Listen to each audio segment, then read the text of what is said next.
Well, hey there team, welcome back to the channel and welcome back to Worth Your Time, Worth Your Money, an ongoing series where I have a look at the opening hours of new and upcoming games, and today we're having a look at Farthest Frontier. It's actually come out of early access and just gone 1.0. I did cover it back in the early access days and I have fond memories of it. So much so I've been actually looking forward to coming back and checking out the full release. And what's the verdict?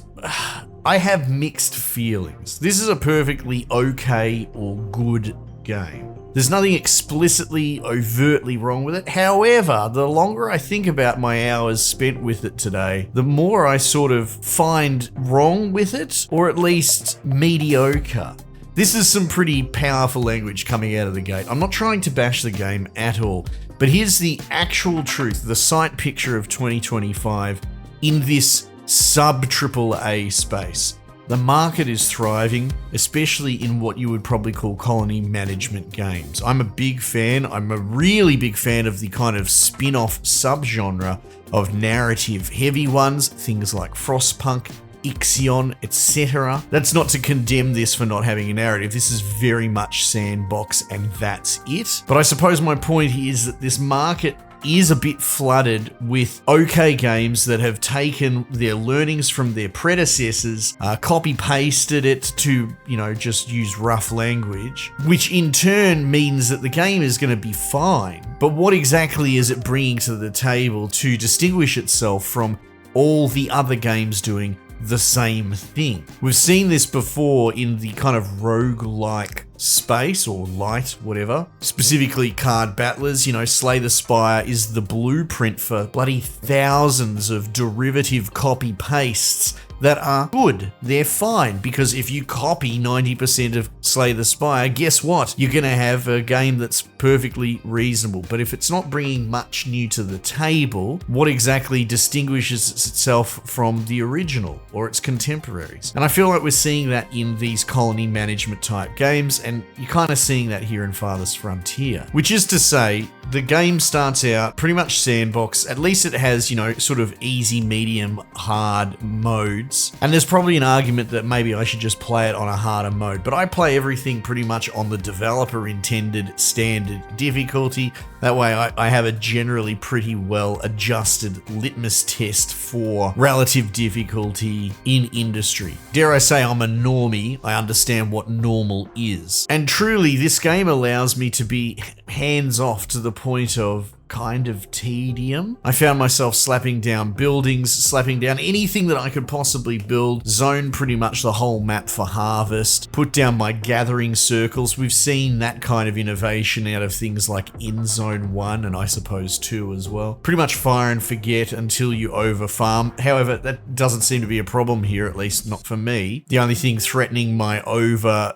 harvesting or over hunting an area is my expansion into that area, thus wiping it out. So you can just move the area that your harvesters harvest. And generally speaking, my village has been growing at a steady rate and hasn't really been in any sort of threat. I think some people might want this to be the second coming of Banish. Now look, I haven't played Banish since it first came out. I wonder if it even still holds up, given all the years removed. It was quite original and kind of kicked off a lot of this more hardcore survival colony setting. But that was the gimmick of Banish at the time, is that it was brutally hard, and this absolutely is not that. It makes me think of another phenomenon that I bring up in gaming in general, where the developers kind of spend so much time with their build and nature of the beast, usually the back end, closer to their release. They're probably more familiar with the final third of the game because that's the last part you develop. And sometimes they forget that you have to optimize. Let's say if you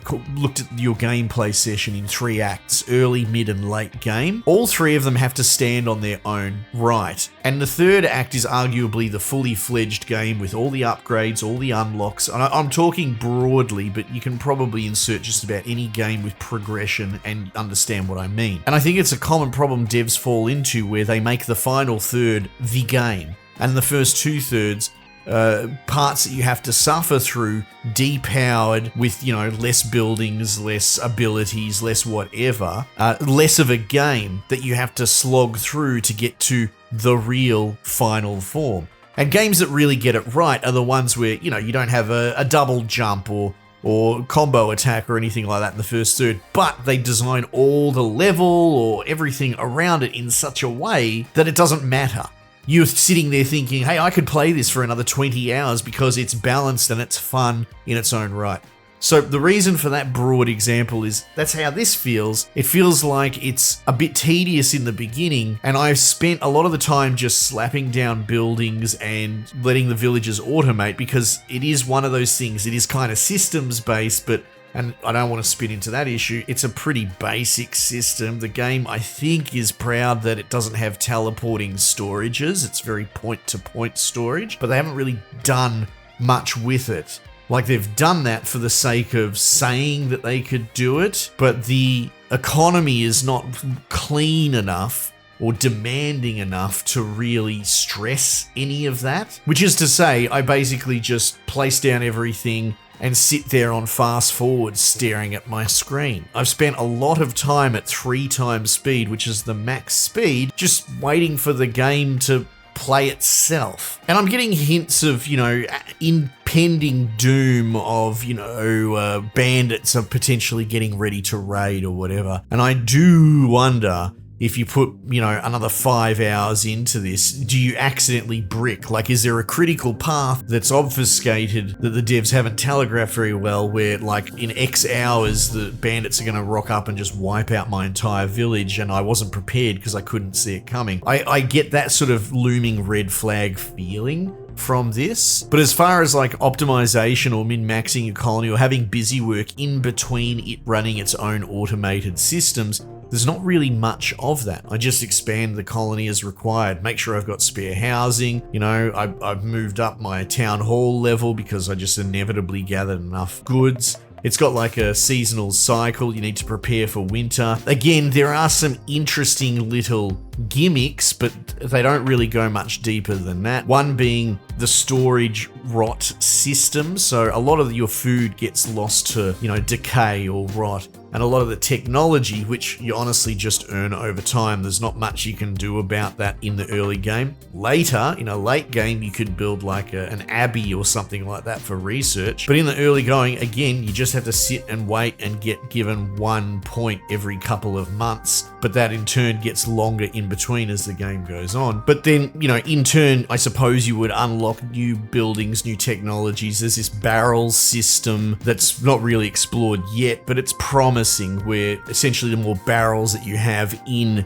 a food storage department, the less you're going to lose to decay and rot. Likewise, you've got like smokehouses to sort of fortify food. So, that I suppose might be the difficulty of the early game. But again, I haven't had anyone die to starvation. I've had a couple of people die of dysentery, and that's because I didn't have herbs for medicine. And when you zone the gathering zones for your, gatherers that would grab all those herbs, they just go from point to point closest to their origin. So in that instance, the guy that was zoned to harvest herbs just didn't harvest them in time to save the dude, because like I said, it's just point to point closest thing. And I could probably min-max it. Maybe you can change the size of zones. Maybe you can ban what they do and don't harvest. But that doesn't sound like the kind of fiddly busy work that would be fun, especially when, honestly, I just left it. The dude eventually harvested the herbs, everyone got their medicine, and people stopped dying of dysentery. The problem kind of solved itself. And then look, there's crop rotation, which seems kind of interesting, but I've already gained a bit of it out of it. Like the crop, the field itself will have a few statistics like fertility, how rocky it is, the weed density, and you can set rotations year by year. And again, more illusion that this game is where you're supposed to maybe run your colony for decades, years and years and years and years, but yet it only has a 3 times speed up. It desperately needs a faster button if it's going for that. I wonder if they've intentionally taken that off you because you would just 10 times speed going a couple of years a minute.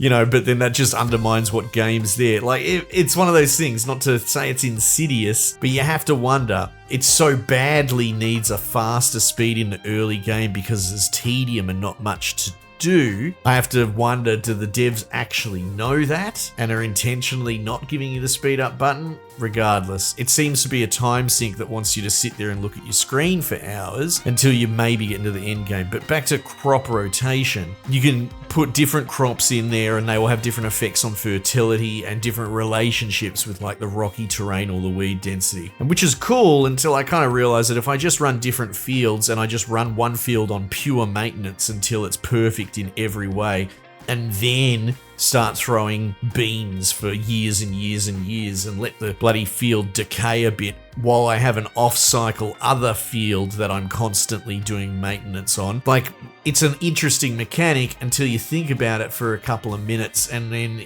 the kind of person that has a brain like me is attracted to this game. So I'm not saying I'm some big brain, high IQ or anything like that. I'm just thinking anyone that plays this game will probably interact with the fields the same way. They'll go, oh, that's novel. Why wouldn't this work? Why wouldn't I just rotate one field out at a time and totally clean it and then rotate to the next one? The answer is because, I don't know, the devs didn't think you'd be smart enough to do that. Anyway, so that's become a busy work, honestly. Now I just have to run extra fields to circumvent the mechanic. Anyway, look, it sounds like I'm really bashing the game, and in a way I am. It would be so much easier if it was just overtly and objectively bad, right? But it's not. The modern phenomena, to go back to my initial point, that is now spreading through genres because the market is flooded with games. There are plenty of normie mainstream people that only play AAA games and they think gaming's dead or this, that, and the other, and that's fine. But if you swim in my waters in the indie and AA space, shovelware has taken on a higher quality. I'm not strictly saying that's what this is, but there was a time where shovelware was just dog shit asset flip stuff, and there's still plenty of that, sure. But there is a lot of derivative stuff that takes 90% of existing mechanics from contemporary games, copies them, does their own art style, and injects a little bit of their own special sauce, and then ships it. And interestingly enough, maybe I'm just seeing it before people because I've got my finger on the pulse, but something like this will probably be praised as an excellent game and it will sell well and do well. And I feel like maybe I'm just a couple of years in front because of my proximity to the industry than the more sort of downstream, let's say, normie base. Even though I fancy myself quite a normie, right? A casual player, bad at everything, etc. I feel like that's the trajectory we're on because we've kind of seen it with the example I made before of Slay the Spire, right? To the point where there are entire factions of people that refuse to play roguelites because it's just, like I said, it's this flooded market. And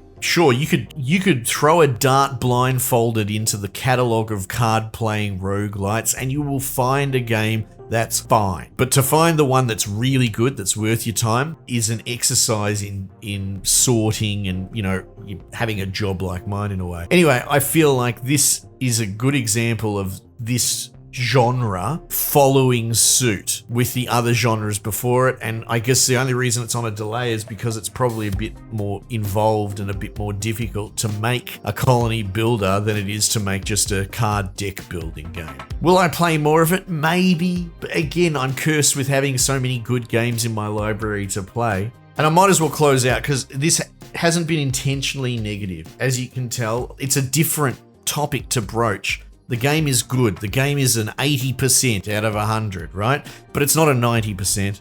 The 90% are things like Against the Storm, very tight, clean economy management that does teleporting goods and sort of proves that that can work exceptionally well. The Jurassic World 3 I'm still playing at the moment. I've put more hours in since my previous video and I'm really enjoying it. Specifically, you don't fast forward quite so much because there is downtime to constantly push the star level of whatever island you're on. You're always busy. And as a comparison to this where you're sitting there waiting because every building is queued, every task is done, you're done as a player. You're just waiting for the game to catch up and hitting fast forward. Jurassic World's a great example of you can always be tweaking and upgrading your colony or park or what have you. And then again, the narrative guys, the Frostpunks, the Ixions, the Wandering Village, the Synergy, you know, in recent years. These are all games that I would recommend that have much more of an impetus to them. And then if you really want to play something that's sandbox, but has much more interesting or robust systems, I would even say Foundation. That came out into full release this year. That one's excellent, where the villagers are looking after their self-interest and building their houses around wherever, and you have a